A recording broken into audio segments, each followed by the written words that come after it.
Good afternoon বন্ধুরা, দেখো আজকে আমার লাঞ্চ থালি তৈরি হয়ে গেছে। আজকে লাঞ্চে আমি কি কি রেখেছি দেখো।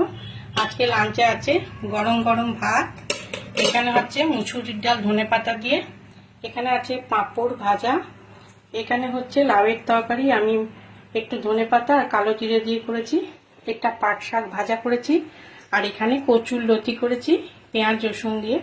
আজকে আর এর মধ্যে চিংড়ি মাছ দিইনি। এই হচ্ছে আজকে আমার লাঞ্চের মেনু। আমার লাঞ্চের মেনু তোমাদের কেমন লাগে অবশ্যই কমেন্ট করে জানিও। তোমরা কে কি লাঞ্চ করলে অবশ্যই ভিডিও দিও দেখবো। ভালো থেকো, সুস্থ থেকো।